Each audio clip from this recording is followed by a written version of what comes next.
Welcome everyone at the webinar on relational security with two really great speakers. Elizabeth, shall we start with you? And can you maybe introduce yourself? And I have to say, we started this topic on relational security a while ago, a few years ago, and started to think about like how do we want security to be in a small scale setting, and then we came like discussed relational security, but later during the process found that actually relational security has been a much more developed topic when in the healthcare sector, and I think you are one of the important voices in that development. So I'm really honored, and we are all honored to have you here. So I will give you the floor. You're very welcome, and it's really lovely to meet you all. Thank you for inviting me to take part in your webinar. My name is Liz Allen, and I guess I'm the author of the original See Think Act material, which is material that we wrote in 2010 about relational security. So my background, when I wrote this, I was head of policy at the Department of Health in England for our secure services, medium security services and low security services here in the UK. Now I mostly work independently, and I do a lot of work around relational security, but also things around forensic care planning as well. So I'm thrilled to join you today. This is the See Think Act material. It's a kind of the yellow book. You're very able to download this relational security guide from our website, which I can signpost to you to today, but also from the Royal College of Psychiatry in England website as well. So this is the material that I'm going to talk to you very briefly today. Normally when I talk about relational security, we run here in the UK and abroad facilitator programs for relational security, and I can talk for about 5 days solidly on the subject of relational security. So 20 minutes feels quite short to me, but I'm going to try and give you a very quick overview of the background of where we got to here with the relational security development work, and a little bit of an introduction to the model, and the hope that if you want further information, obviously we can signpost you to that.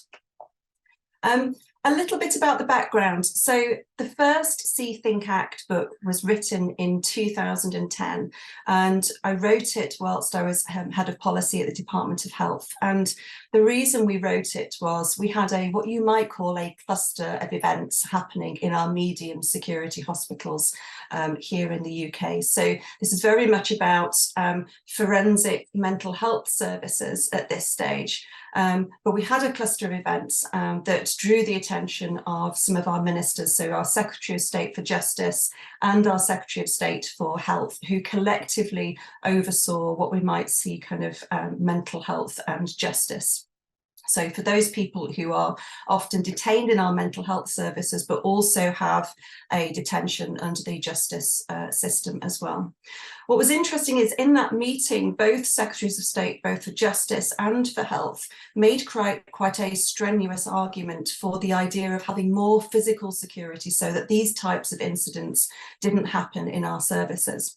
But we already knew in the background that we kind of knew what our secure mental health services needed to look like physically. We'd spent a lot of time thinking about perimeters and airlocks and all of those physical security elements that you'll be accustomed to, particularly if you've worked in prison services.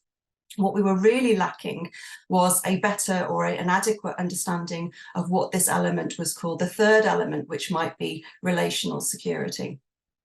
So what we did as a consequence of this cluster of events in 2009, I guess, was to do what we might call a thematic review or a thematic evaluation of incidents and events. But rather than just looking at our medium security services, we looked at a whole spectrum of services, so high security hospitals, medium security, low security, but also events that happened in our community services, in our supported living environments that might be more closely aligned with the services that you're thinking about, but also cases where incidents had happened where somebody was discharged from services and committed an offence or a homicide perhaps in the community. What we did on this occasion was, rather than looking at the event itself, which we so often do, we looked at what happened behind those incidents. So all of those smaller things, perhaps softer things that might have helped lead up to that incident. And we started to map all of those sorts of events from those incidents. And what we did is then kind of map that all into one framework. Historically, what we've been very good at is learning from incidents independently and moving forward, but not necessarily sharing those across the whole of the mental health community. So for us, looking at what was happening in the background of incidents rather than the incident itself was really important. What we tend to find is often incidents and events occur in a very, very physical way. So our tendency is to replace it or follow it up with something physical. But sitting behind that might be 5, 10, 15 or 20 relational elements that actually, had we spotted it, had we understood it properly, we might have been able to prevent that incident happening. Importantly, we also re-looked at the very definition of relational security in our services and rewrote the definition in 2010. In 2015, in our second edition, we edited it slightly again. And in 2023, June this year, we again re-edited our understanding of relational security, based in fact on some work that I was doing with a service in the Netherlands. So our definition now of relational security is that it's what we know and understand about a patient in our services, but also what we know about ourselves. So that component of self-reflection, rather than always looking out at what's happening amongst the people in our services.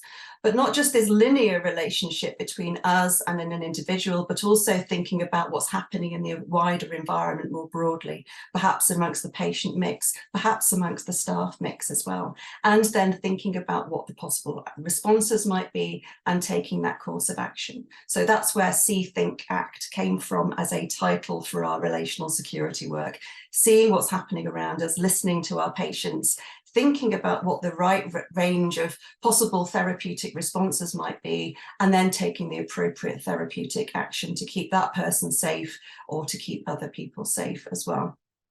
So the definition for relational security was a new thing for us, because historically it had always been referred to as this perhaps therapeutic alliance that exists between a clinician and a patient, which was always quite a linear event between two individuals. It's much more holistic than that. Since we've published, the relational security work is now applied in our high security hospitals, but it's also applied in our medium security hospitals, low security services. It's universally used in our acute services across London and wider across our geography. Our psychiatric intensive care units use it, our child and adolescent mental health services use it, supported living and hostels, for example. And gratifyingly, it's been adopted in other countries outside of the UK as well. So I'm aware, although I haven't done any work with China, I'm aware that China have done some work with the See, Think, Act material. I do quite a lot of work with Canada. New Zealand Prison Service have been using it as part of their orientation, Australia, the US, and obviously the Netherlands too. A little bit about our guide to relational security. The See, Think, Act document is what you might call an overarching policy document for relational security. When we wrote it, it was really important from my perspective that we didn't write 3 volumes of work that would be completely inaccessible to most of the people who work in our services. So See, Think, Act is quite a short document, although it seems to be growing the more you add stuff into it. But it's a very easily accessible document for our staff, not just our doctors and psychologists, but most importantly, perhaps for our support workers, those people who spend the most amount of time with the people in our care. It's written in a very digestible way, so it doesn't include absolutely everything. And despite my instincts for using too many words, we've tried to write it in very straightforward language. So it's a very, very accessible document. Sitting outside of that See, Think, Act document, what we've done is produced a load of other supporting resources so that we don't overwhelm people, that they can dive into as and when they need it. So as an example, there are a range of resources that are for organisations that are about adopting the relational security work, investigation tools, supervision tools, reflections, interview questions even, and patient mapping tools, but also staff development tools, so explorers that look at versions for self-reflection and supervision. I'm not going to dive into these in too much detail, but we've developed relational security development workbooks for staff that enable them to not just learn about what relational security is, but to start diving into some of these areas. So if we think about boundaries, for example, rather than just telling people what boundaries is all about, we actually start to think about, well, actually, how does it feel for me? What does boundaries look like in my service? And start to think about developing evaluations or competency frameworks for those individuals. So this is an example of a couple of pages from the boundaries segment, and here are a couple of pages of examples from our personal world segment.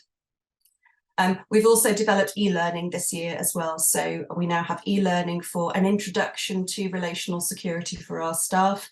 And this week we've just launched our boundaries e-learning program as well. I would never say that e-learning is the answer to all training and development of our staff, but what we find here in the UK, particularly now, particularly post-COVID, is that we're struggling to get a lot of our staff out of off the wards and out of services in order to give them those kind of really important training days. So by delivering some e-learning, we are still making sure that our staff have the basic learning that they need, an opportunity for self-reflection, so that when we do have the opportunity to bring them together into a session where we talk about these subjects, they've actually got the basic knowledge they need to be able to contribute to a more meaningful conversation, rather than teaching all the basics and the semantics in those important opportunities.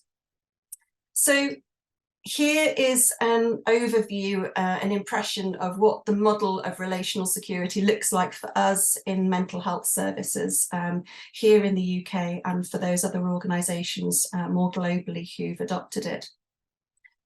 So when we did the thematic review, these are the areas where all of those smaller pieces of signatures or things that led up to incidents tended to land. So we learned almost instantly that it isn't about a relationship between one individual and a patient, perhaps. There's an awful lot more going on in our services that we need to understand. And part of the benefit of putting it together in a single model is that often things are happening away from our original perception of relational security that are actually really important to keeping people safe in services. The other reason I like to put it together as a single model is to be able to help staff understand the specialist nature of what they do. So I meet a lot of staff who are maybe healthcare workers or nursing staff in our services, and if I ask them what they do, they'll say, well, I'm a support worker or I'm a nurse, but they're not able to describe fully the specialist nature of what they do. So there's something about helping people articulate the really unique nature of the work that people do in our mental health services here.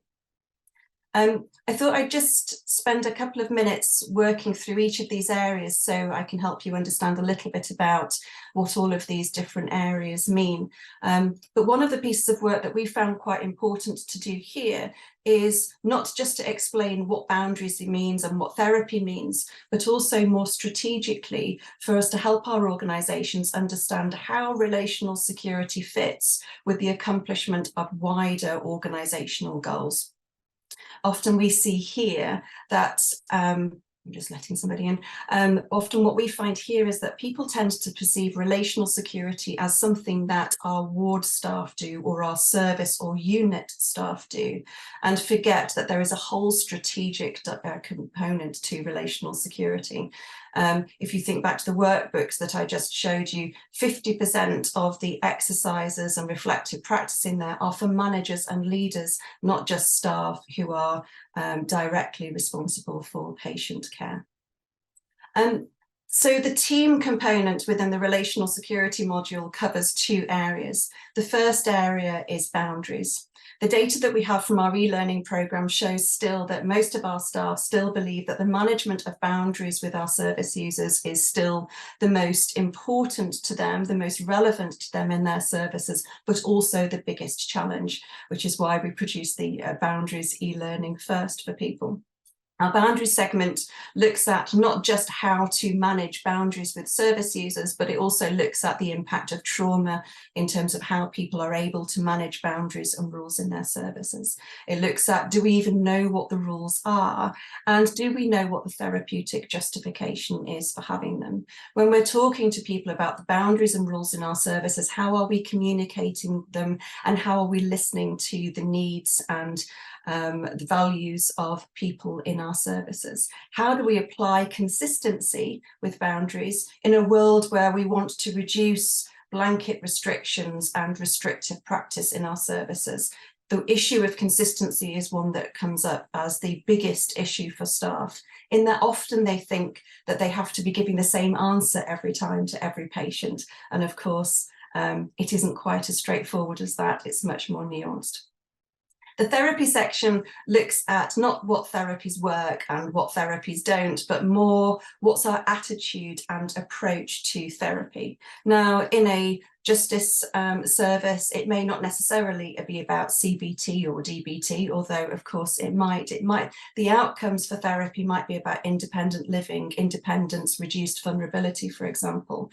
Whatever outcomes we're looking for those individuals, it's important that we understand what that person's perspective is and what their experience is, and ensuring that when we're writing plans of support for those individuals, we have clearly stated outcomes, and we're thinking about what we need to accomplish to help that person move on or progress, rather than always just thinking about containment and support and care. What are the results that we're looking for with that person?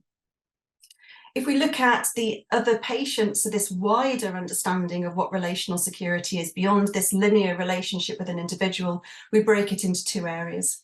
The first component is patient mix. So patient mix is the second area from our data that our service, our staff are particularly concerned about. What's interesting is that what staff seem to say is that the patient mix feels a real challenge to them in terms of managing it. But when we ask people where they want to most develop their skills and learning, almost nobody says patient mix. And that suggests to us that people think patient mix is a problem, but they think it's somebody else's problem. But one of the things that we know is that whilst we may not be able to change the mix, there are things that we can do in order to respond to the mix and adapt to the mix of people in our services. So the patient mix isn't static. We need to evolve and adapt to fit with it. So you can see some of the things here that can start to get influenced by that, which is activities and therapies programming, our staff training, needs assessment.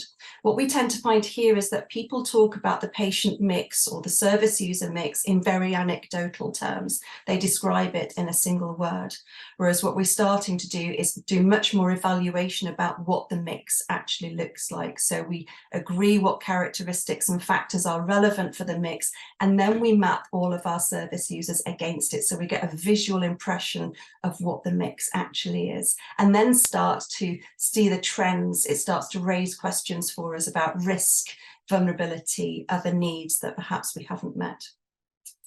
Patient dynamic starts to look at, once we know what our patient mix is, do we really know what's happening amongst the people in our services? Are we attuned to how they feel, but also how they're functioning around each other? Are we aware of the incidents that could emerge in our services, not just in terms of labeling those incidents, but do we know what the signatures and signals of those incidents are? I'll often find people talk about their anxiety about an incident and they'll label it. So they'll say, I'm worried about an abscond, I'm worried about an escape, I'm worried about self-harm, and then they'll move on. Whereas we need to find space to say, well, actually, do we know what the indicators of somebody self-injuring are? Would we know what to look for if somebody was planning to take their own life, for example? And we find that our staff need that knowledge, and without it, they're unable to get out in front of incidents, and that's how incidents happen.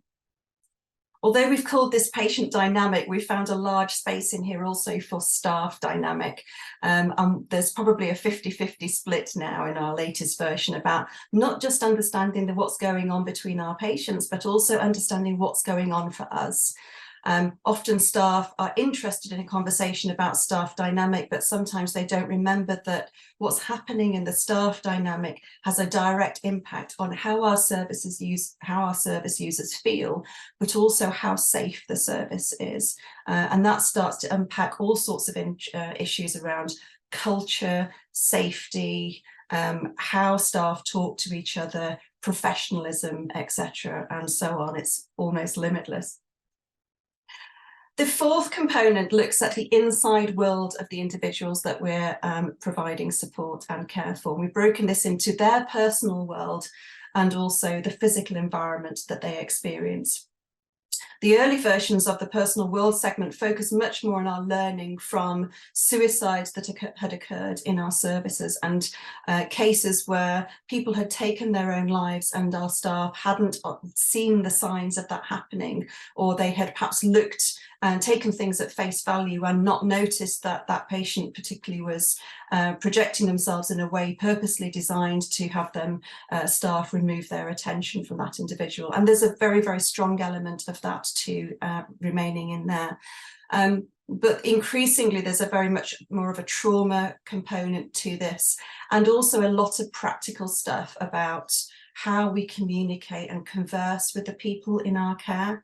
And I increasingly find people who are new to our services, who have been through all of their training, maybe they've been through their nursing training or the psychology training, and they often come to us and say, actually, I've done all this training, but I still don't know how to talk to somebody. If somebody made a racist comment to me, or if somebody said that they wanted to injure themselves, I don't have the therapeutic narrative to be able to respond to that in a way that is meaningful for that person and therapeutic, and also that I give a good account of myself as well. So there's an increasing emphasis in there about practical knowledge and helping people learn the narrative that you need for these services. In the physical environment, although we obviously said physical security is different to relational security, there are some things you can do in your physical environment that will make things easier or harder for relational security. There are a few components to this. The first is about, well, to what extent might the people in our services use our environments in a harmful way? We need to understand that. But we also need to understand the opportunities our environment presents to provide an environment that is therapeutic and hopeful. Again, like our patient dynamic segment, there's an increasing emphasis here on how do our staff use the environment? How do we engage in that space that makes our service users feel supported and connected? Or are we all hiding in the office? And if we're hiding in the office, why are we hiding in the office? What is it that makes that office a safe space, for example? Why are we removing ourselves from the people in our care? And of course, we know that the more we remove ourselves, the less likely it is that we'll understand the people in our care. The less likely we understand them, the more dangerous they appear. The more dangerous they appear, the more likely we are to remove ourselves. So there's a lot of stuff in there about ward, office, space utilization, and clinical effectiveness as well.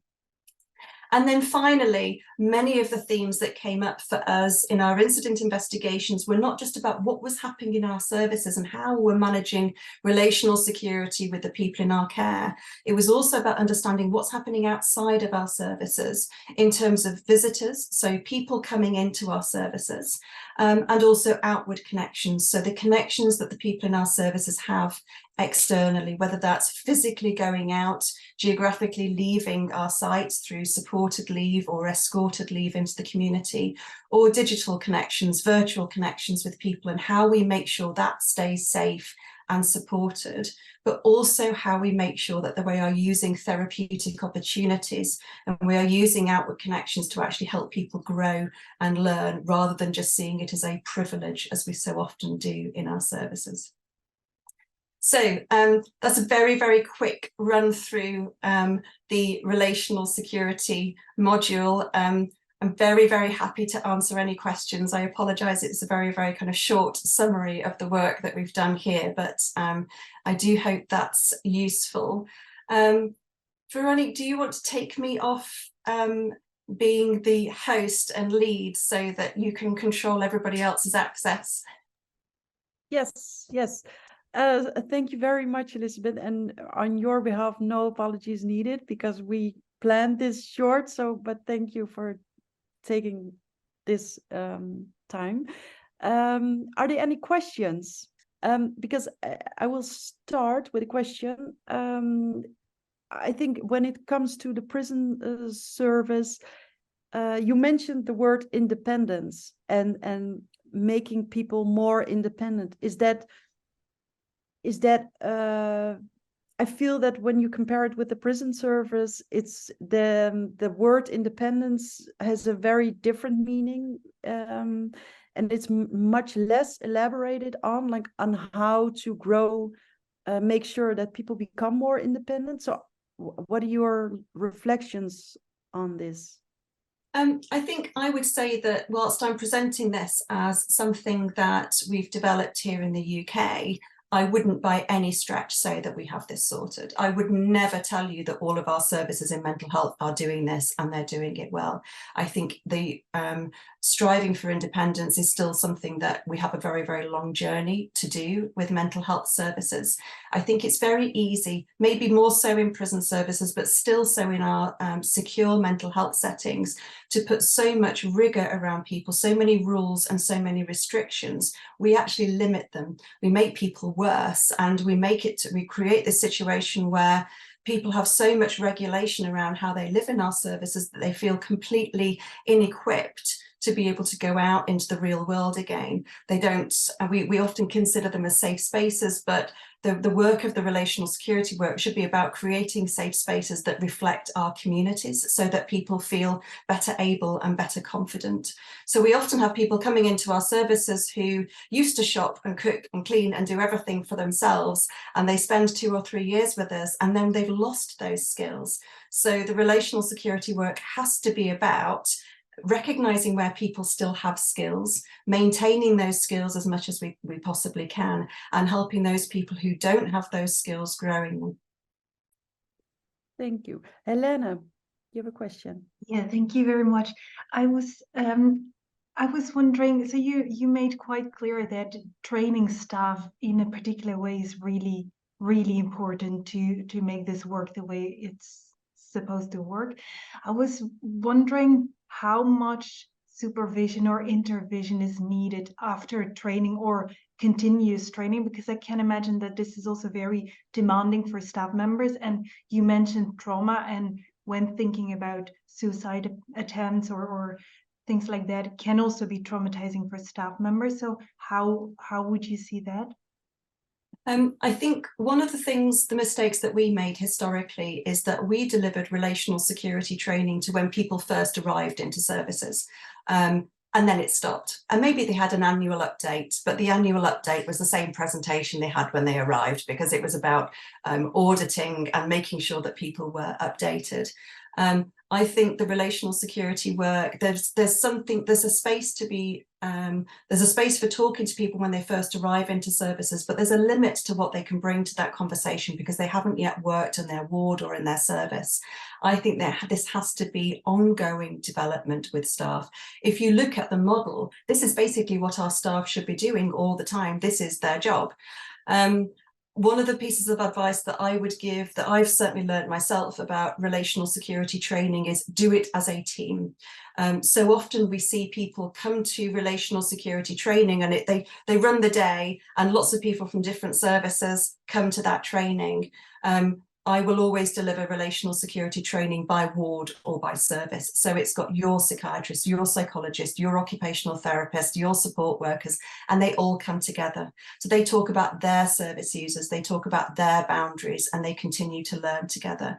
And it is far better, it's far more likely that people will commit to change if they've done that as part of their peer group, rather than attending a random training course that they've been on. So this has to be continuous development, which is why, yes, we have some e-learning and initial induction training programs, but most of the work around relational security that we've developed is about continuous progress, reflection, supervision, continued learning, and assessing and evaluating our skills and thinking. That can be the only way of delivering this well, I think.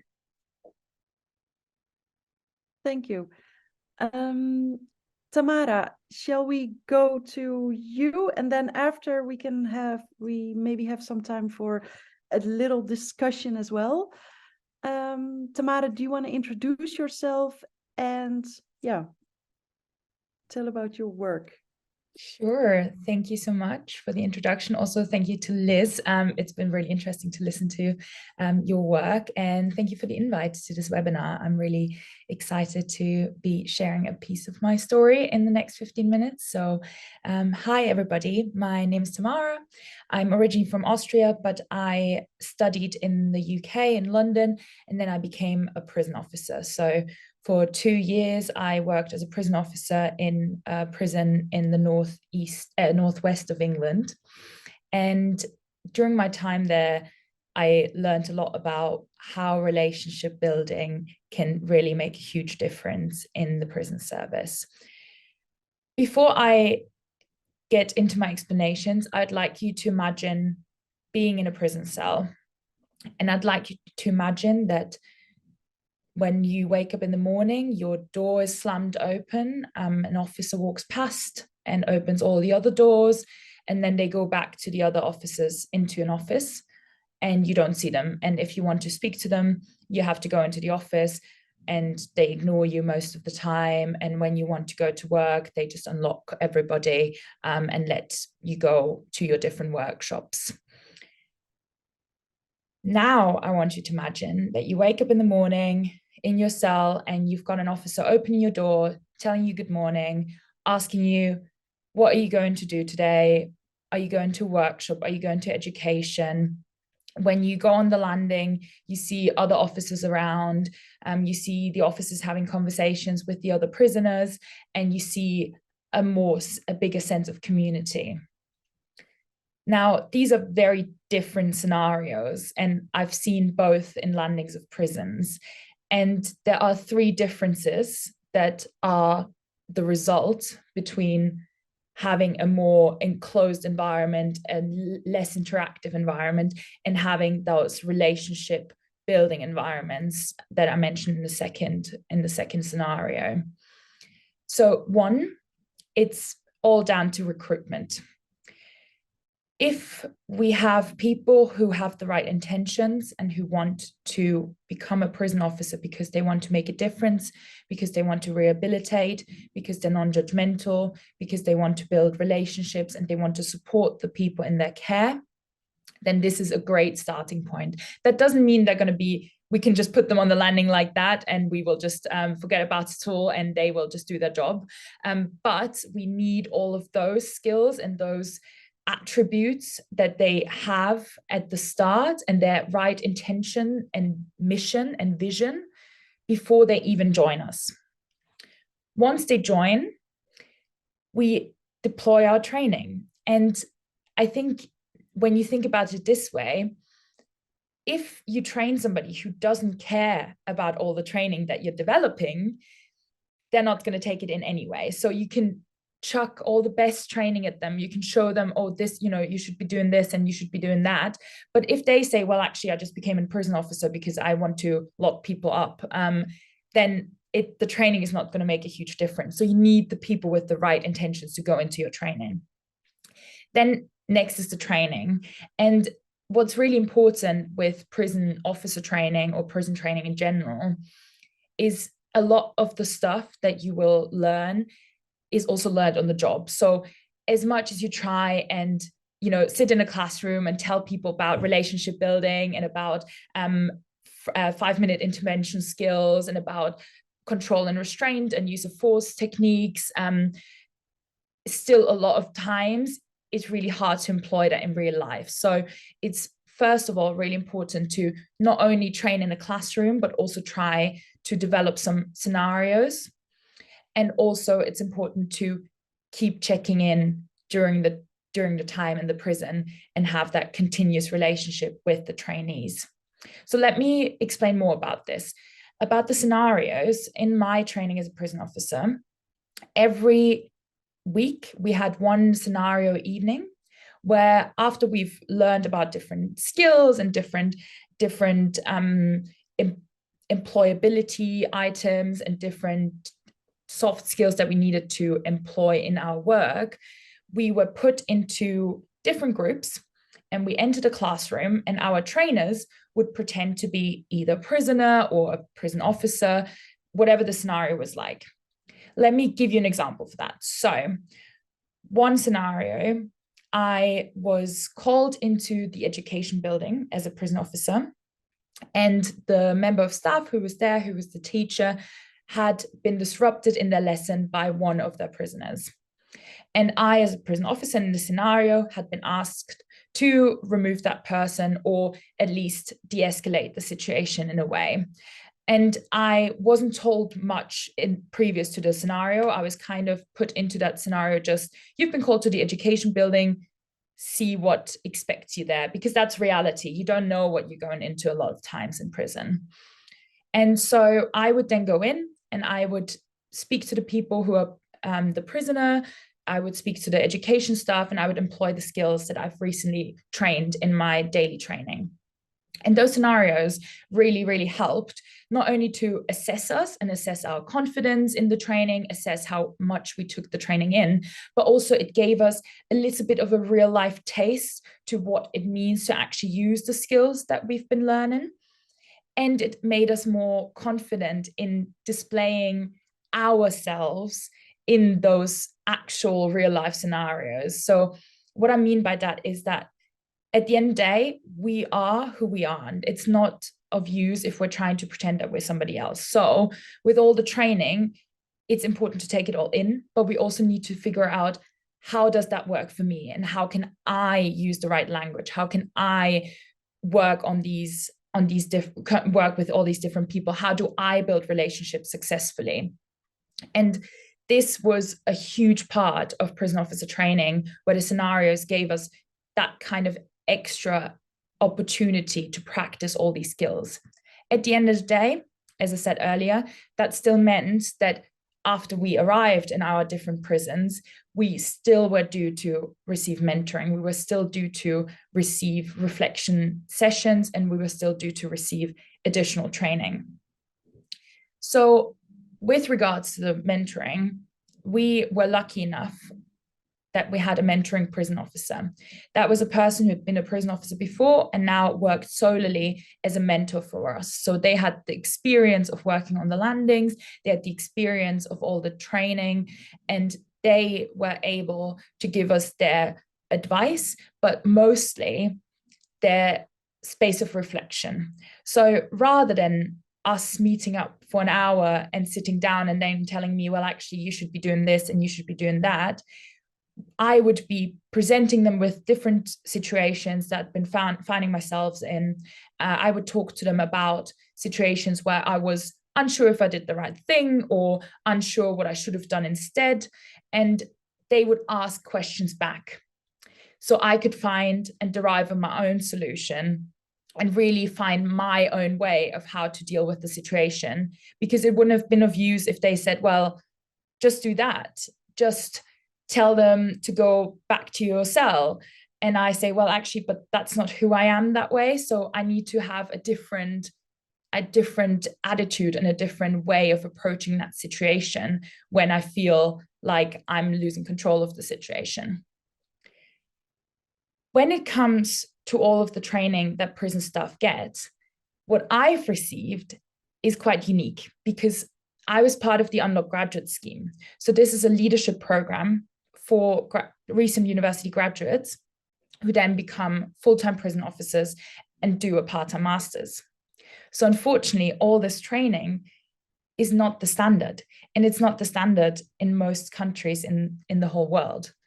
It is not the usual perception that prison officers' key work is relationship building, but it should be.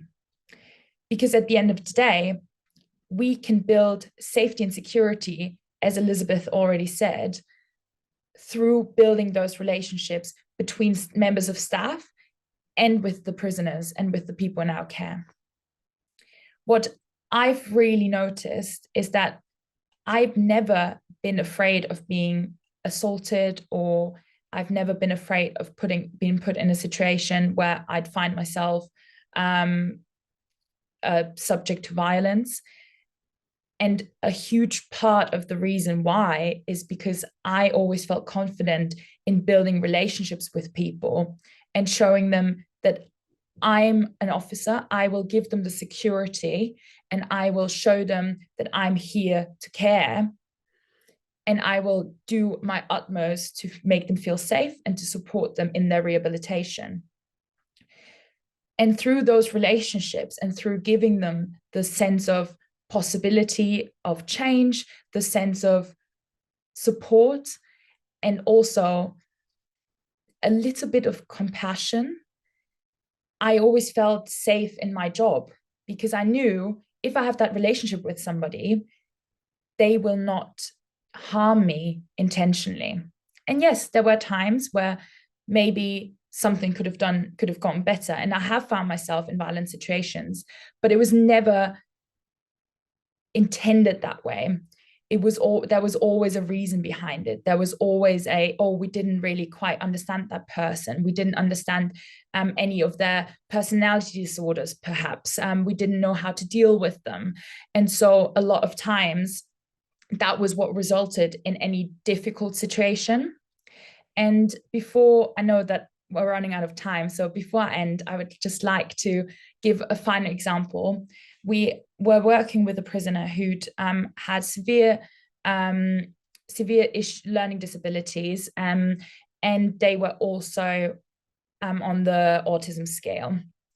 And a lot of the times we were participating with them in something what we called stepping stones, which was a sort of engagement activity for those who couldn't really work in the general workshops or in the general education.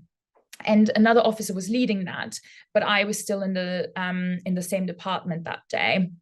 And suddenly I heard something burst. It sounded like glass, and that prisoner had punched through a window and had taken a huge piece of glass and was starting to self-harm with this.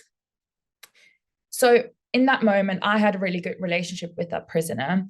And I knew that if we were pressing the general alarm, which means that all the officers come together and try to restrain that person and try to put them back, either to their cell or even to a separate unit, I knew that that person would just hurt themselves even more, or perhaps others, because the prisoner had a weapon, right? So unfortunately, another colleague of mine immediately pressed the general alarm because they were threatened by the piece of glass and they were worried that they would be hurting somebody else. So suddenly we're finding ourselves in a situation where we're stood against, the prisoner is facing the wall, and me and another officer who had a good relationship were sort of shielding them, and all the other officers were running towards us and were trying to back us up and were trying to get to that prisoner. And me and the other officers were like, just give us some space, please. Give us a moment. And we were talking to the prisoner and we were saying, please don't hurt us. Please put the glass down. Listen to us. And we were using the broken record technique, trying to just get through to that person.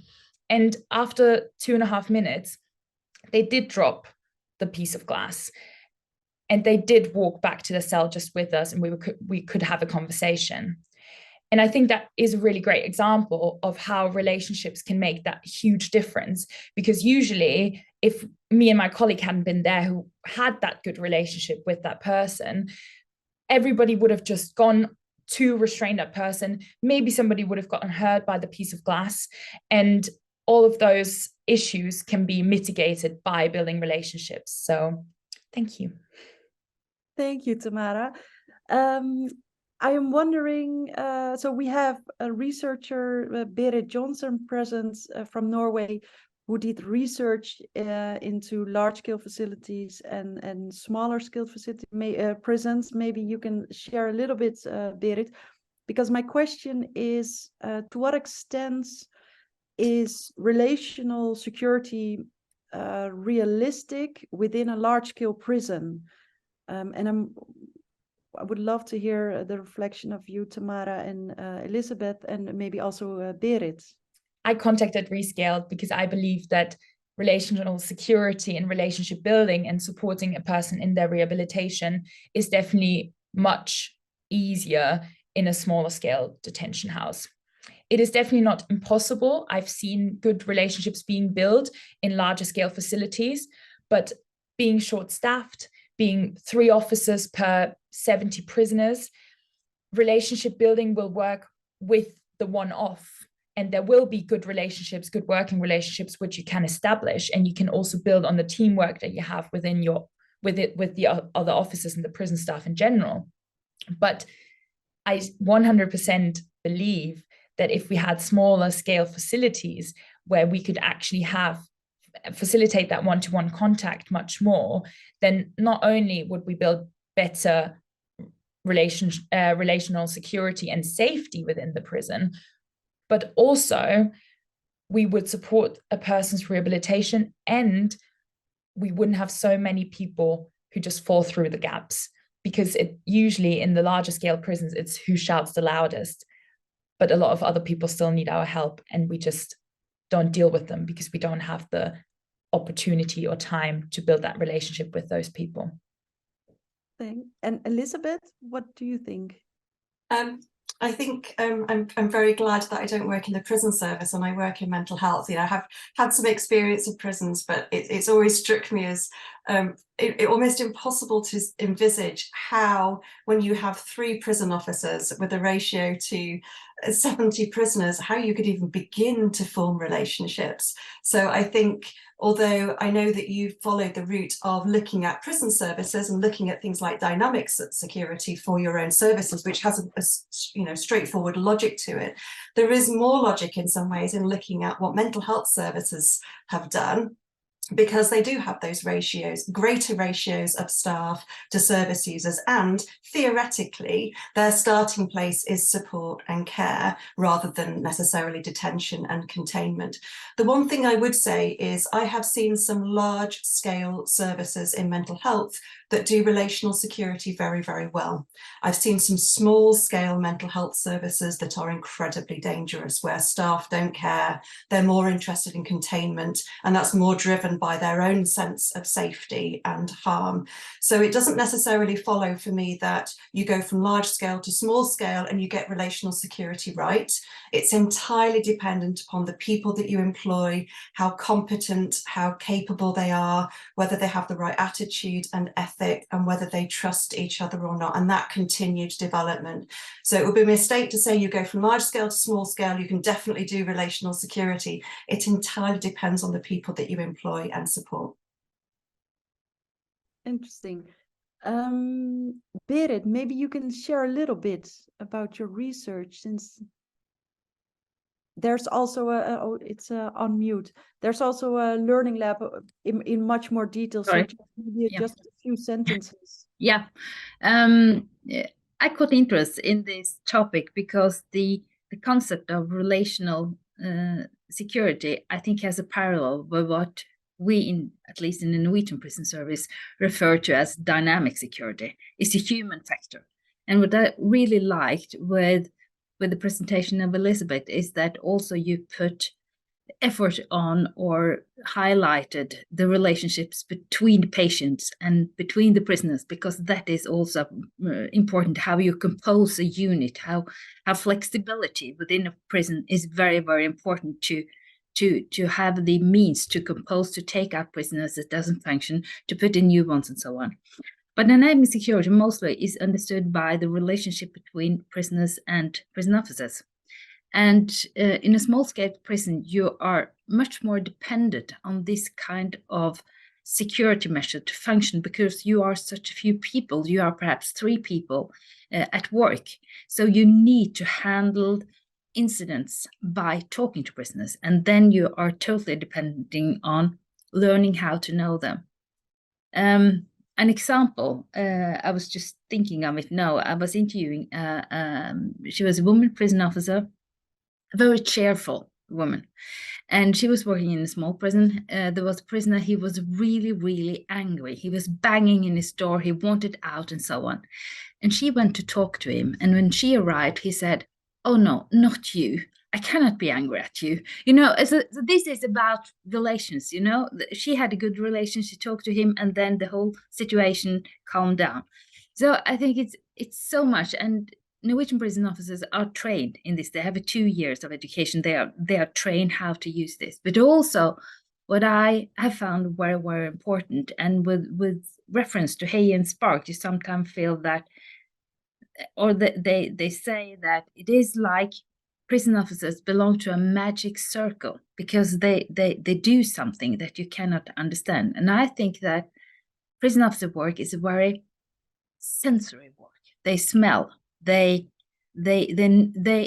very fast learn to know the normal, how a person function at a norm when thing is normal, how the unit function when the thing is normal, and when something diverges from the normal, they keep their attention at once, because they know then is something's going on. It could be a sound or the absence of sound, or something else, the smell that shouldn't be there.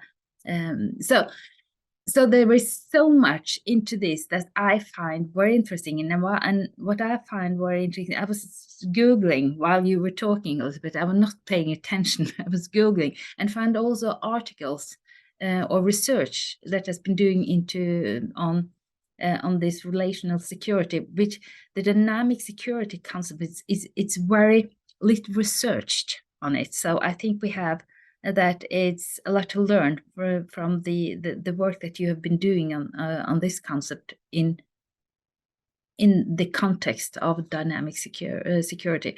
But I think that it's easier to get dynamic security to work well in a small scale prison because you're totally depending on it, that it's working.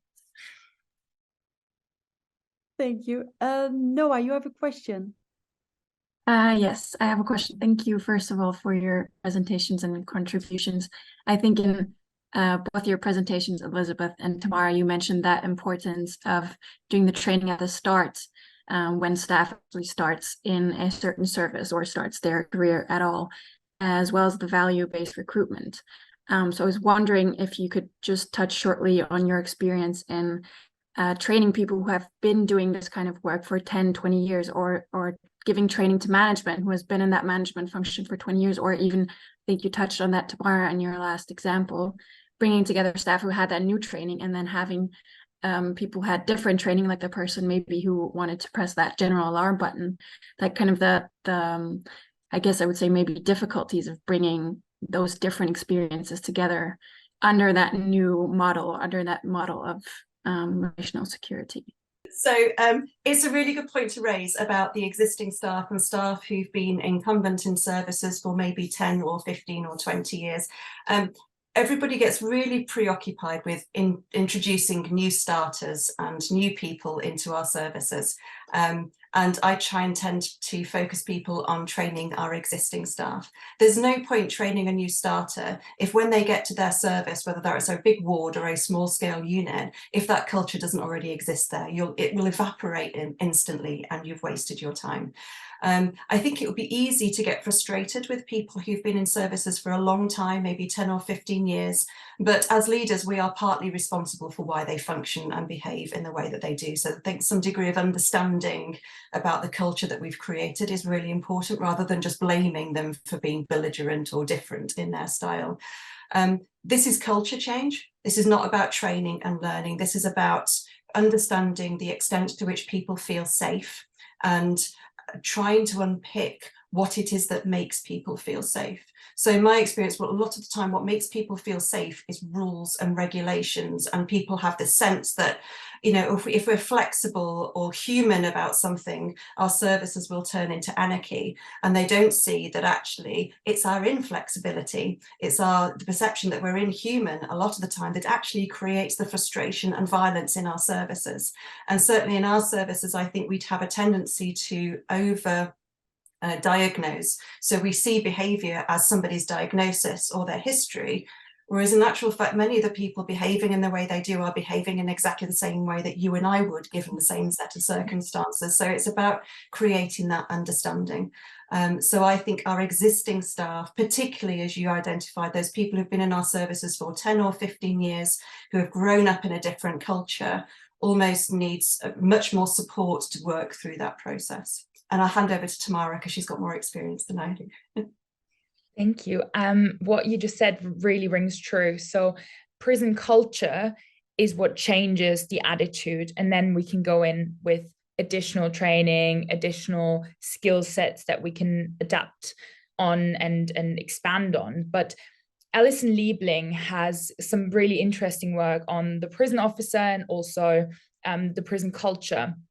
And she was recently at an event in Vienna, and she was speaking about how the prison governor, so the head of the prison, really makes a difference in how the staff approach relationship building. So it is a lot about staff culture, and just by training and just by trying to get new people in and just pushing them in and hoping for the best, that's not going to do the job.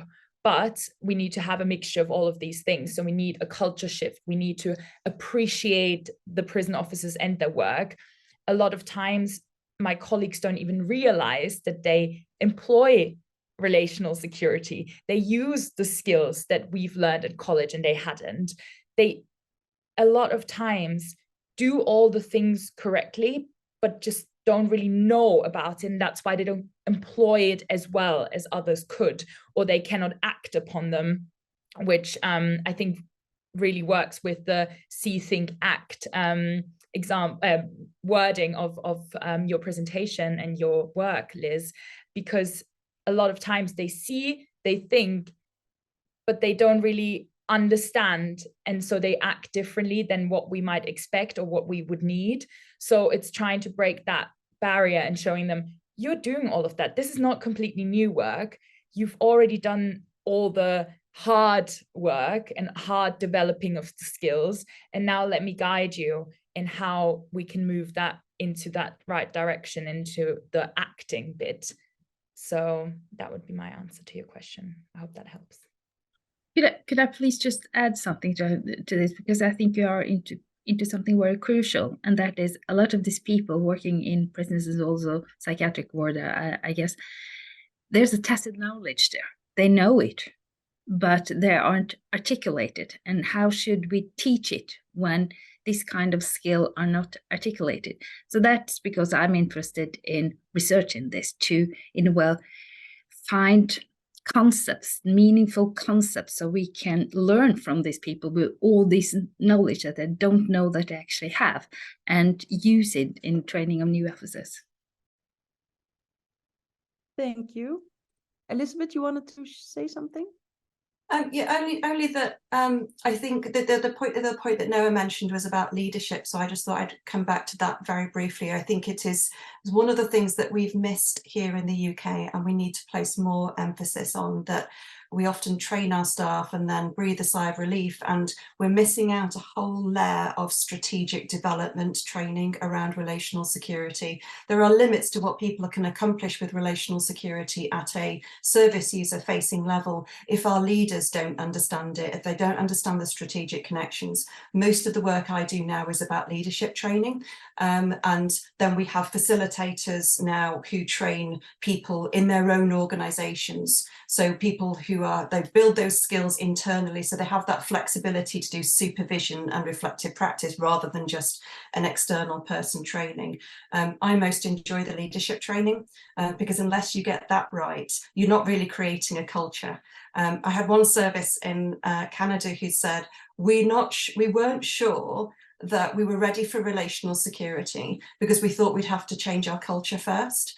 But what they said later was, actually, we found that by doing the relational security work, that was the trigger to change our culture. So it might be one thing before the other. Thank you. Maybe Ulrich, one final question, then we will round up. People might need to leave, but it was also very short and it's very interesting. So I hope you have a little bit more time. But Ulrich. Thank you. We run small detention houses where we do a lot with these relational things, and I'm very grateful for what I heard about the confirmation of steps we went. We do, in addition, we work in larger prisons with 400 inmates, and there we have so-called prison houses. We are responsible for having there 3 or 4 colleagues for a number of maybe 20 young men. We see a language problem rising with having the whole world in prison at the moment, with especially these young detentions from the refugee background. And we see that we have less and less youth which qualifies for our programs because we can't work with them without an interpreter between us. And those prison interpreters are not very helpful as the go-between. What is your experience, Tamara? What do you see is that in your prison that you say, okay, we have at least a common ground of language? We see at the very moment we really have young people who have no ability to speak, for example, about their feelings without a proper translation. So that's a really good question. And it's not necessarily a huge issue in the prison that I worked in the UK. However, it's something that the Austrian prison service quite similarly faces as well. So this is an issue that I've been discussing a lot with members of the Austrian prison service. And it is all about representation in the workforce. So we need to encourage and show people from various backgrounds that they can also become detention officers, and that role isn't the harsh, let me just stereotype, tall, bald man, but actually can be any of you. And it's really important to have that representation, because otherwise it's just recolonialization really within the prison service, and it's a huge issue with racism as well. So we need to make sure that our staff represents the people that we are working with as well, because otherwise we cannot build those relationships. If people come from different backgrounds, different cultures, they will not build the same trust. They cannot build the same relationships with the members of staff. And it feels very personally awful to me to be thinking that actually 47% of the Austrian prison service are of the Austrian prisoners are foreign nationals, but 99% of the officers are white. I think that's a huge issue that we're facing, but it's about breaking the culture of what it means to be a good prison officer, of who can be a prison officer, but also supporting individuals who dare to be, pioneers and dare to step out of their comfort zone, to become officers, to become work in detention houses from different cultures, from different backgrounds, and to show them, we will support you. This will not be easy, but here's mentoring, here's the psychological support, here's all the additional opportunities that we can give you so you can be those pioneers. And just to finalize this, as an example, through the Unlock Graduates program, which is the program I became an officer with, we had the first female officer with a headscarf in a men's prison in England. And she felt empowered to do that by having the support through the program, by being supported by other members of staff, by being encouraged to even apply in the first place, because she never thought that would be a job for her. But by showing the narrative about the role needs to be changed and giving her the support and opportunity to do that, she enabled herself and she was able to become that person. So I hope that gives you a bit of an idea. Thank you. Thank you. For those that are interested in reading more, Elizabeth has shared some information with me. And like we always do, we always share the list of participants with the name and email addresses. So I will share that. So please send me an email if you don't want us to send that to all the participants. But this way you can also connect amongst each other. And I would like to thank the two speakers, Tamara and Elizabeth, very, very much. It's very helpful and insightful for us to also build the concept of detention houses, because it's one thing to have an idea and a plan and a wish, but another thing to actually execute it and how to do that. And I think relational security and all the work that's been done in mental health and also the work in prisons has been very useful for us. So thank you very much. And thank to all participants for being here, for listening, for finding this topic important. Thank you. Enjoy your day and happy holidays, Christmas.